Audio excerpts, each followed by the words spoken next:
Hello honors class, this is Dusty with some brief instructions for our first graded discussion assignment.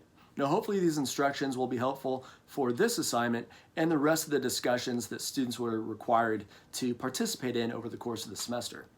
So the first thing you should realize is that to earn full credit on the discussions, you will need to post an original discussion based on the prompt and also respond to 2 other students' discussion posts.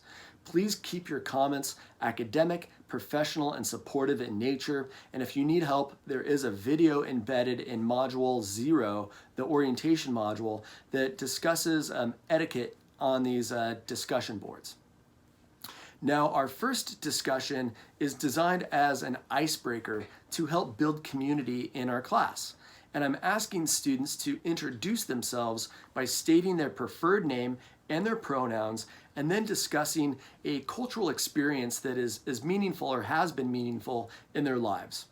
These experiences might include a trip a student has taken out of the country to a different state or even to a different city where they experienced cultural differences or cultural phenomena that were outside of their norm.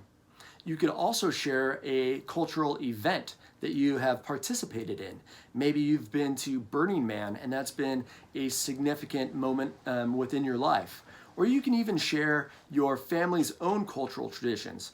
Maybe you could discuss how your family celebrates one specific holiday and why that's meaningful in your own cultural identity. Now, if I was a student participating in this discussion, here's what my post would sound like. I would tell you that, or I'd say something like, hey everyone, my name is Dustin McKenzie, but most people call me Dusty, and you are welcome to call me Dusty as well. My preferred pronouns include he and him, and one very important cultural experience that I've had was a surf trip that I took to Samoa in my early 20s.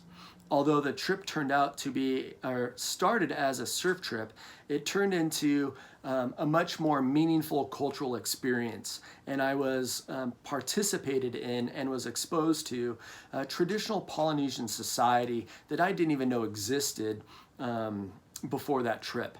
I learned about traditional Samoan foods and dance and culture structure, kinship structure. And I almost got my ass kicked. I was invited to a dinner party at a chief's house, and I sat down on the floor and I failed to cross my legs, and the bottom of my feet were pointing at the chief's wife, something that I found out was very disrespectful. And I learned that sitting down is a culturally, relative type of activity, and there are rules around sitting down in different cultures, and that was really eye-opening. And I also met members of the Fa'afafini community.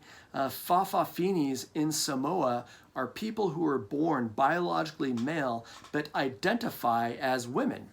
And what I learned in Samoa is that these individuals, this community, they are completely accepted in Samoan society as a female gender, and relationships between Fa'afafini and people who identify as male, those relationships are not considered weird or taboo or homosexual. They are completely accepted as heterosexual relationships between 2 people of different genders.